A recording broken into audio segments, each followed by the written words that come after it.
Dini hari, angin di desa Karangjati berubah asing. Bukan dingin biasa, tapi dingin yang terasa basah, berlendir, dan beraroma darah tua. Seolah-olah setiap helaan napas menghirup udara dari liang kubur. Di tengah langit gelap, terdengar lonceng kecil berdentang dari arah timur.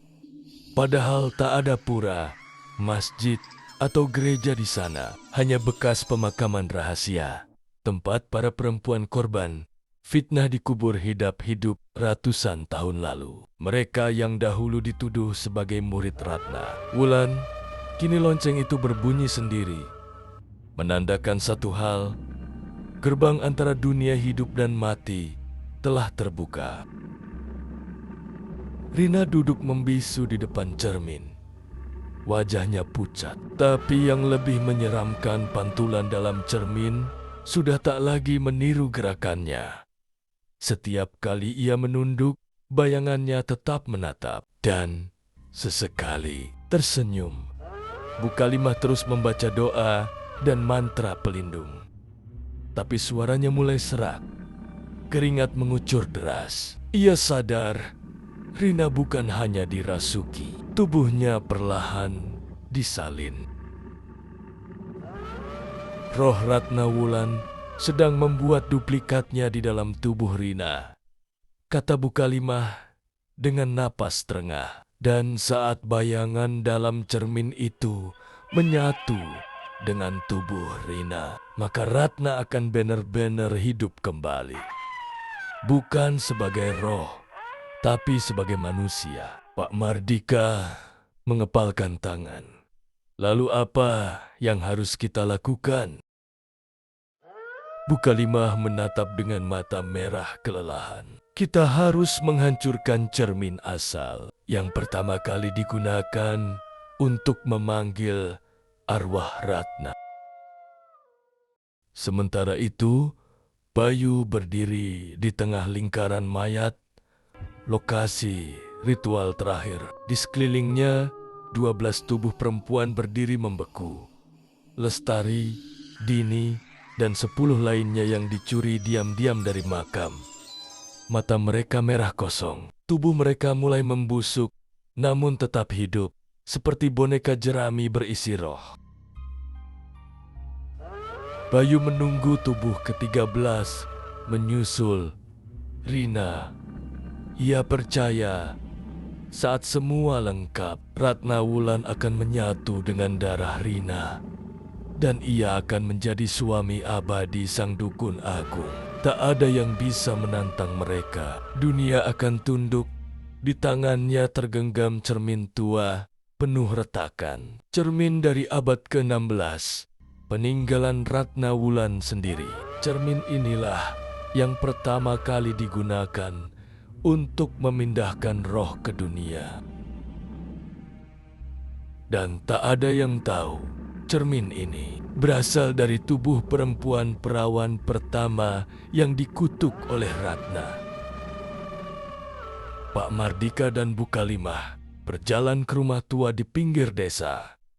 Rumah itu sudah hancur sebagian, ditinggalkan puluhan tahun. Tapi dulu, konon, rumah itu adalah tempat ayah Bayu menyimpan pusaka kutukan.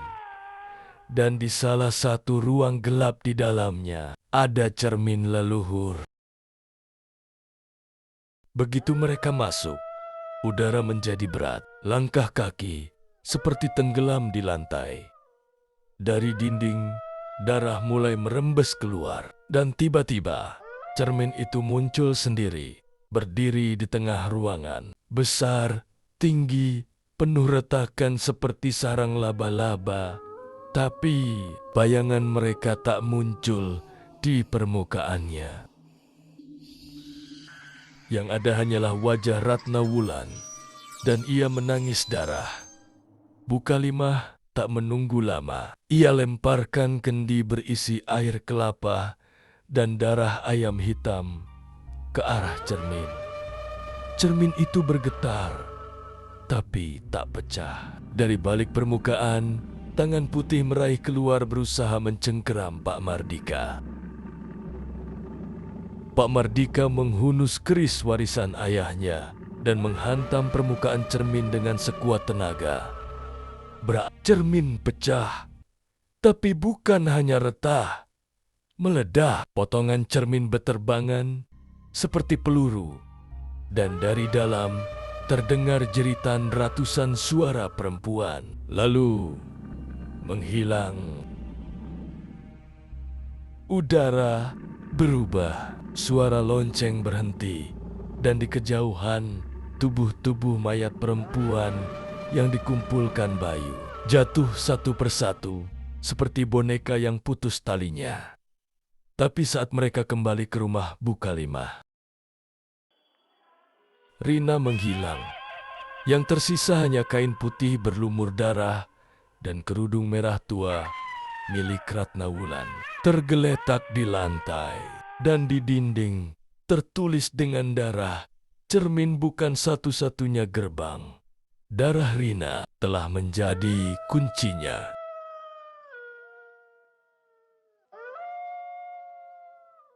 Langit di atas Karangjati berubah warna, bukan lagi kelabu, tapi merah kehitaman seperti luka membusuk. Angin yang bertiup kini membawa bisikan nama-nama perempuan yang sudah lama mati, tapi belum pernah tenang.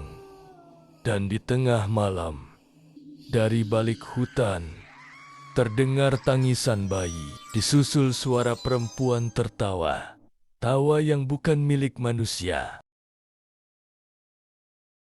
Bukalimah duduk lemas di sudut rumahnya, wajahnya pucat. Matanya tak bisa berkedip. Rina sudah diambil sepenuhnya, bisiknya. Pak Mardika berdiri membatu. Cerminnya sudah dihancurkan, katanya pelan. Tapi Ratna Wulan tetap hidup. Bagaimana bisa? Bukalimah menunduk. Karena Rina adalah keturunan langsung Ratna Wulan. Itulah alasan kenapa tubuhnya bisa dipakai sepenuhnya. Kenapa ritual berhasil meski kita memutus medium cermin. Pak Mardika menatap Bukalimah. Kenapa kau baru bilang sekarang? Bukalimah menatap balik. Karena aku baru tahu. Dan karena ini juga ada hubungannya dengan kau. Pak Mardika terdiam. Lalu ia membuka kain putih yang sejak awal selalu ia sembunyikan di lemari besi kecil. Di dalamnya sebuah buku tua berkulit-kulit manusia. Di halaman pertama tertulis, Ilmu Leluhur Karangjati, Darah dan Dosa. Pak Mardika menghela napas. Aku bukan hanya penggali kubur, katanya. Aku keturunan penjaga kutukan. 200 tahun lalu, Karangjati bukan hanya desa terpencil. Ia adalah pintu masuk ke dunia bawah tanah. Tempat dikuburnya para perempuan yang dianggap berbahaya bukan karena jahat, tapi karena tahu terlalu banyak tentang roh, tentang kematian, tentang pembangkangan terhadap raja-raja keraton. Ratna Wulan adalah salah satunya. Ia perempuan sakti, guru dari banyak dukun Jawa kuno. Tapi ia dikutuk karena satu hal. Ia bisa membangkitkan roh dari darah keturunan. Bukan dengan mantra, tapi dengan garis darah. Para leluhur desa menangkapnya, memotong tubuhnya menjadi 3 bagian, dan memisahkan jasadnya agar tak pernah utuh kembali. Tapi mereka tahu arwahnya tak akan bisa lenyap. Maka ditunjuklah satu keluarga untuk menjaga batas gaib antara dunia dan dirinya. Keluarga Pak Mardika. Ayahku melanggar sumpah itu. Ia pernah mencoba membangkitkan roh perawan untuk menyembuhkan ibuku yang sakit keras. Tapi roh itu bukan sembarang arwah. Yang muncul adalah bayangan Ratna Wulan. Itulah kenapa ibuku meninggal dengan wajah hancur. Dan kenapa aku bersumpah untuk menjaga makam perawan sampai mati. Kini, Rina cucu dari garis keturunan Ratna Wulan telah menjadi wadah sempurna. Di tubuhnya, Ratna hidup kembali, lengkap dan bebas berjalan di dunia nyata. Dan Bayu tak terlihat sejak malam meledaknya cermin. Tapi Ibu Kalimah yakin Bayu telah menjadi wadah pelengkap. Ratna butuh pria dari garis darah desa untuk menyatu penuh. Dan Bayu telah dipilih sejak lama, bahkan sebelum ia lahir. Sementara itu, di tengah hutan Watu Gede, Rina berdiri dengan mata tertutup. Di depan altar batu, penuh ukiran aneh. Di sekelilingnya, api menyala tanpa kayu, dan tanah merekah seperti kulit terbakar. Di depan altar itu, Bayu bersimpuh. Tubuhnya penuh luka, dan darahnya mengalir ke arah kaki Rina. Lalu Rina membuka mata, tapi bukan mata Rina.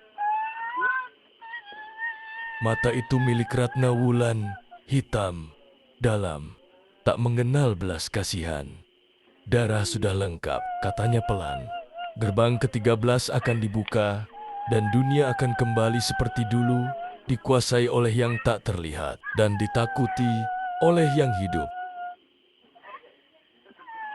Ia menengadah, lalu berteriak panjang ke langit. Dari dalam perut bumi, tangisan perempuan-perempuan mati bangkit kembali.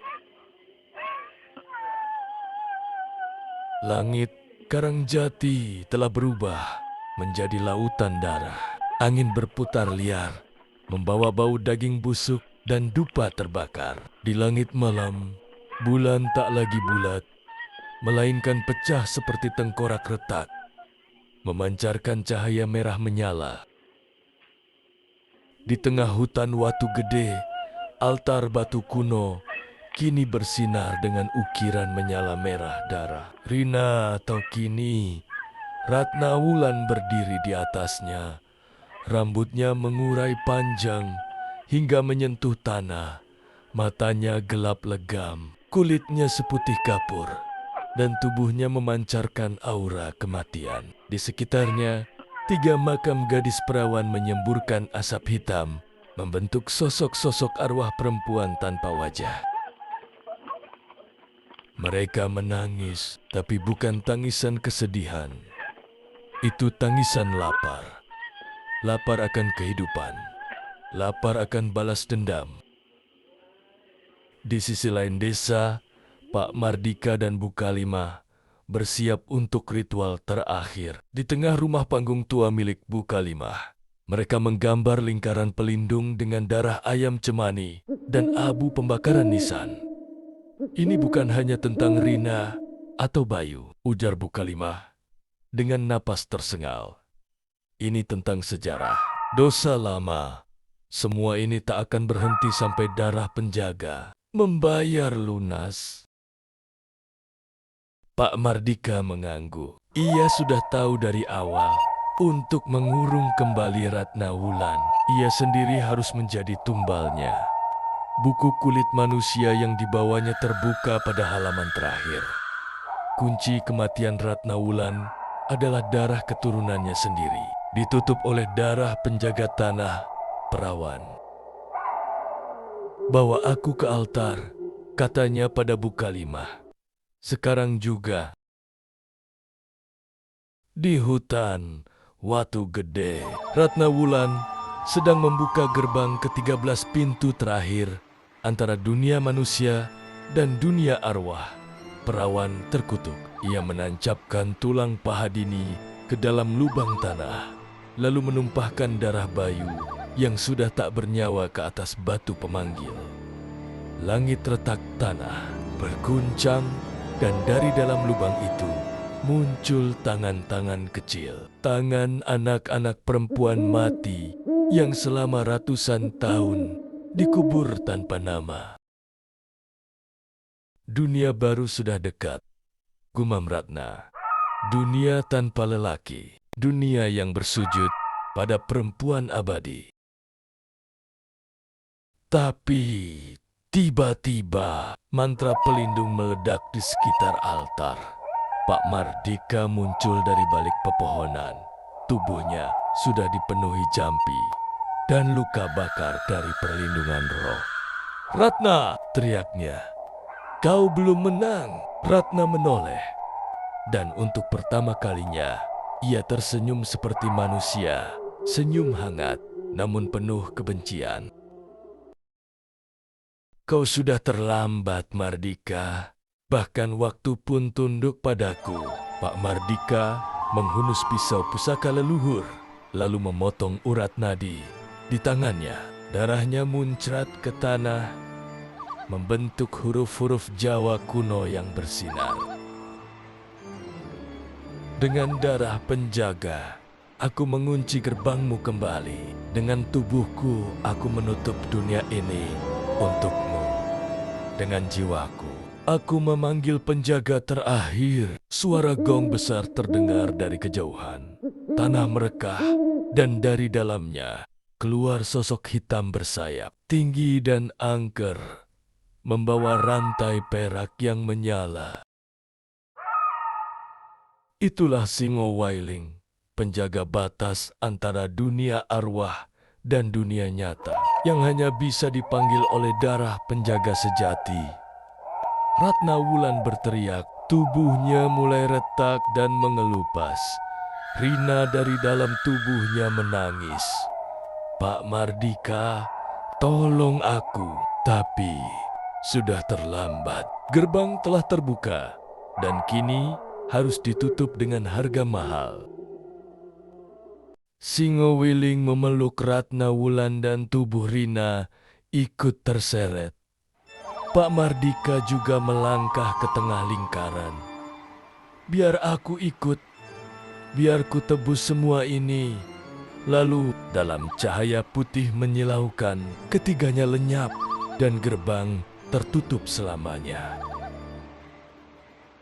Pagi harinya, Karangjati kembali sunyi, langit biru, angin sejuk. Tapi semua tahu harga yang dibayar terlalu besar. Rina tak pernah ditemukan. Pak Mardika dianggap hilang dalam hutan. Dan Bu Kalima, ia kembali ke gunung sendirian, menjaga agar tak ada satupun perawan lagi yang dikubur tanpa dijaga.